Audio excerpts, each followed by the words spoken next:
नमस्कार, BBT news में आपका स्वागत है। वक्फ एक बीमार जानवर की तरह, वो बीमार जानवर जिसकी जेब में लिटिगेशन लड़ने के लिए पैसा नहीं है, जिस वक्फ में मुलाजमों के लिए तनख्वाह नहीं है।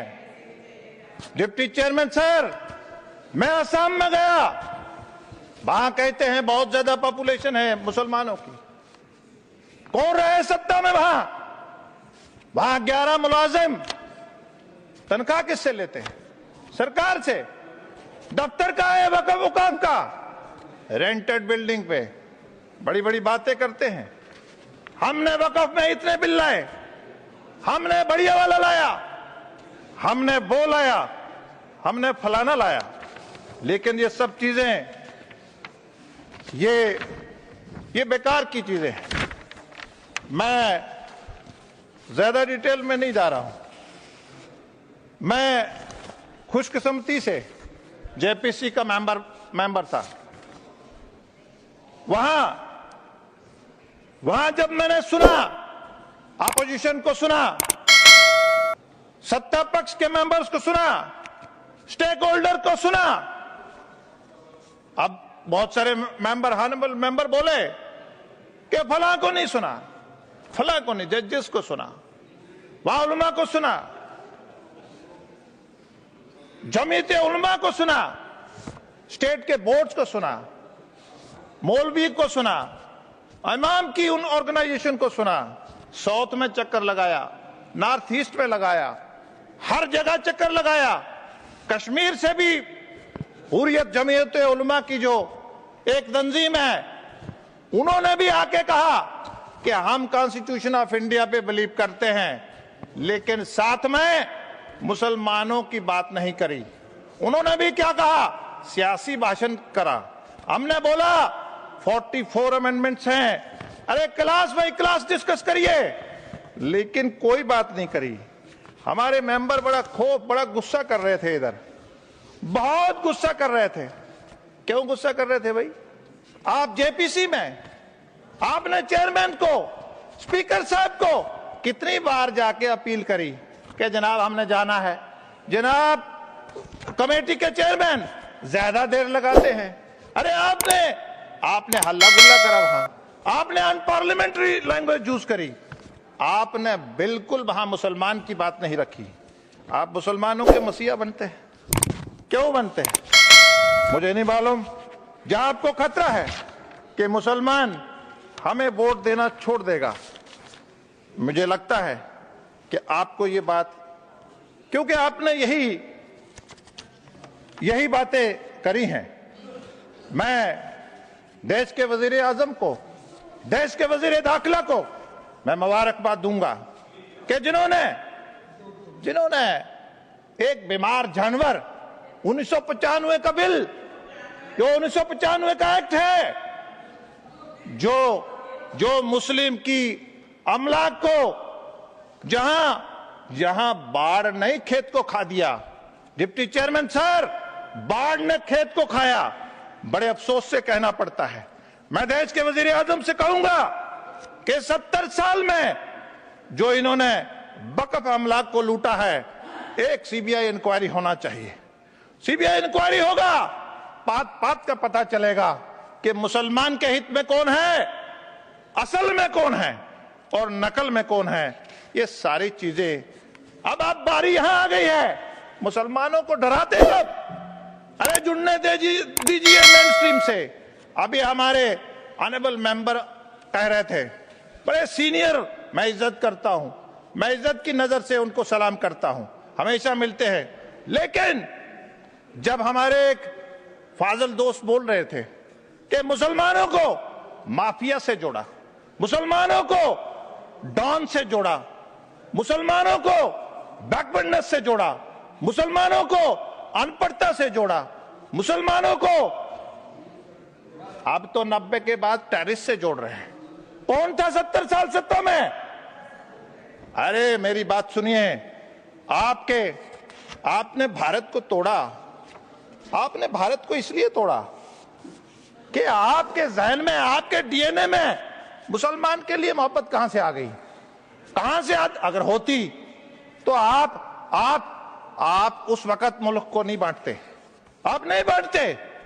अभी आपने बाद में उनको स्टीरियोटाइप, उनको डराया, उनको मेन स्ट्रीम से डिरेल करा, उनको देश के उनके सेक्रीफाइसेस थे देश की आजादी के लिए, लेकिन उनको चौक चौराहे में उनकी डिस्कशन को बंद किया।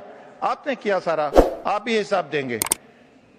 आज दुनिया आप मैं में है, आज दुनिया हम में है। भारतीय जनता पार्टी हम में आ चुकी है। जरा मैं और हम में फर्क है, 1000 साल लगता है। आप सफर करिएगा। मैं कल एक लोकसभा की डिबेट सुन रहा था। मैं मेंबर का, बहुत सीनियर मेंबर है, उनको मुसलमानों ने बहुत वोट दिए हैं और मेंबर पार्लियामेंट भी भेजे हैं, यहां भी भेजे हैं, वहां भी भेजे हैं। लेकिन देखिए 80%, 90% उन्होंने अपनी स्पीच में कोई मुसलमान की वक्फ में तरमीम की कोई बात नहीं करी। उन्होंने हंसा, उन्होंने नोटबंदी का बात किया, कोई किसान का इधर उधर का बात करा, कोई मतलब उन्होंने मुसलमान को उसके लिए टाइम नहीं। इससे उनको नियत होता है कि उन्होंने वोट ले लिया, मुसलमानों ने यहां भेज दिया, लेकिन बात नहीं करी। एक और बड़ी पार्टी, रीजनल पार्टी है, कांग्रेस से निकली है, वो क्या कहते हैं? हिंदू जो हैं वो इंग्लिश उसको मानते हैं, इंग्लिश कानून को मानते हैं, और मुस्लिम जो है प्रॉफिट सल्लल्लाहु अलैहि वसल्लम को। अरे मुसलमान, भारत के मुसलमान के लिए आप इतनी साजिश रच रहे हैं कि उन्होंने क्या बोला? अरे मुसलमान जिस देश में रहता है ना, हिब्बुल बतने निस्वल ईमान, अरे उस देश से मोहब्बत करता है। मुसलमान कभी गद्दारी नहीं करता। आपके सामने मैं और कुछ चीजें रखना चाहूंगा। आज हम मुसलमान का वोट लेते हैं, लेकिन वर्किंग कमेटी में हम मुसलमानों की वेलफेयर के लिए डिस्कशन को अफोर्ड नहीं कर सकते। क्यों नहीं कांग्रेस अफोर्ड कर सकती? इसलिए अरे नरेंद्र मोदी जी से सीखिए। हैदराबाद में अपनी वर्किंग कमेटी में बोलते हैं मुसलमान के एक हाथ में कुरान होना चाहिए, दूसरे में कंप्यूटर होना चाहिए। आपको क्या तकलीफ है? अगर मुसलमान स्टार्टअप स्टैंडअप के जरिए विकसित भारत में मोदी जी का साथ देना चाहता है, दुनिया की सबसे अजीम ताकत बनना चाहता है, आप क्यों उसको बैकवर्ड रखना चाहते हैं? मुझे मालूम नहीं कि आप उससे जुल्म क्यों करते हैं।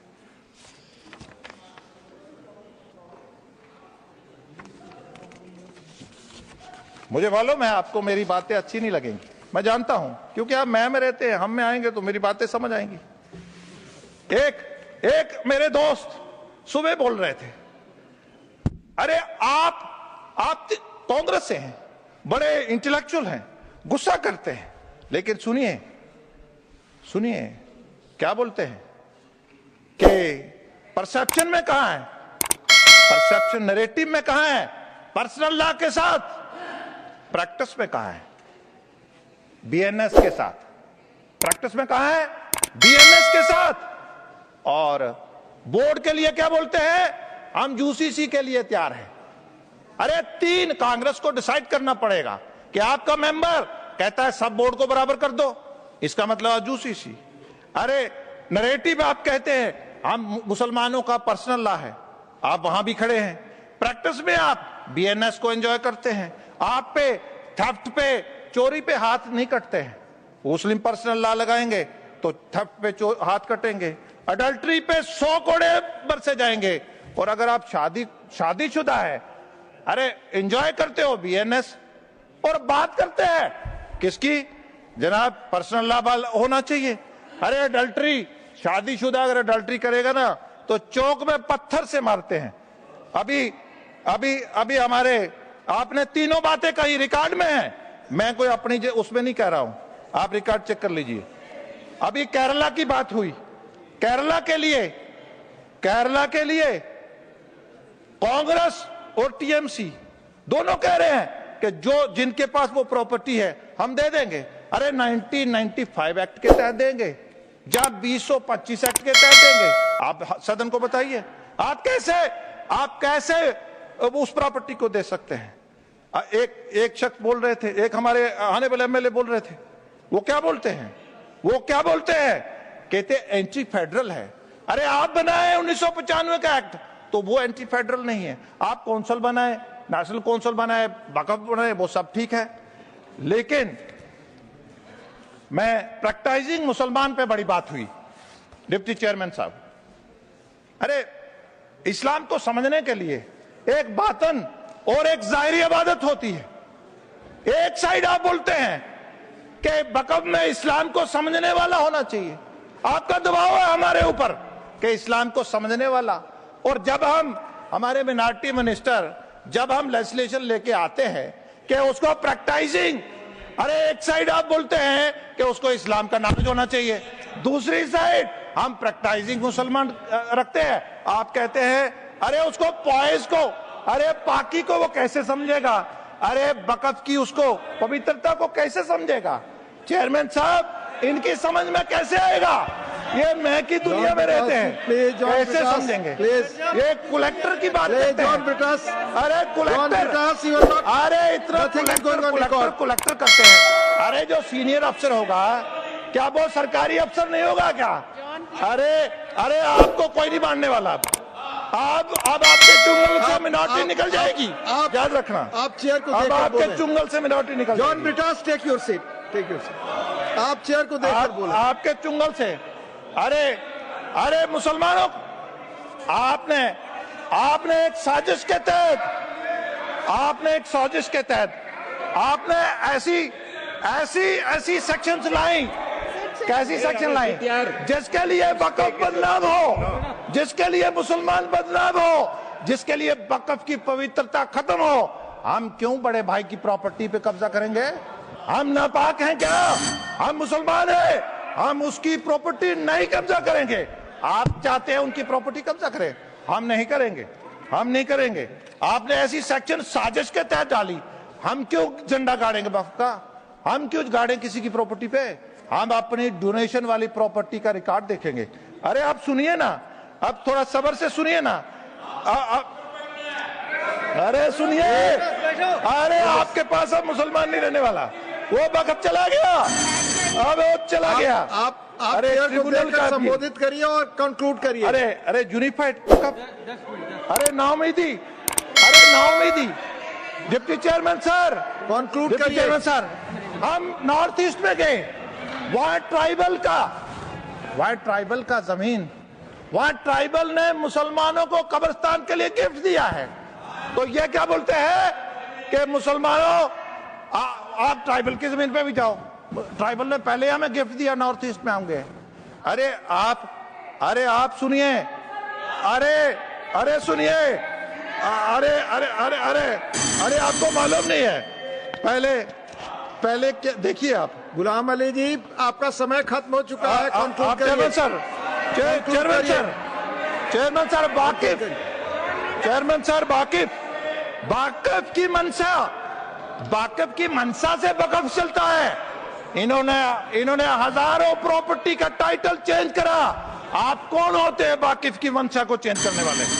आपने समय खत्म हुआ। अदर रिलीजन की बात करी, आपका समय खत्म हुआ।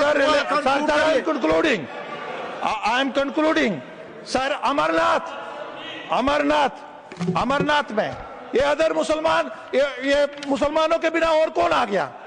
अरे सुनिए, अरे section 4(3) does not mention that distinguished person in the field of administration, legal affair or financial matter have to be necessarily, सुनिए, श्री अमरनाथ में हैंसन, और सुनिए,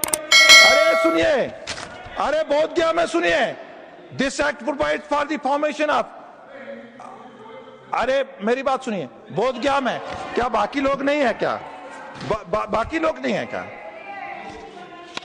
अरे कंक्लूड करिए गुलाम अली जी। मुस्लिम के बाद बात कर रहे हैं, उनको नाराज हो रहा है। आपने वैष्णो देवी, कंक्लूड करिए sir. I am concluding. Vaishno Devi पे जब हमने वैष्णो देवी में जब रिफॉर्म लाए, वहां के हमारे साधु समाज ने बहुत रेजिस्टेंस करी।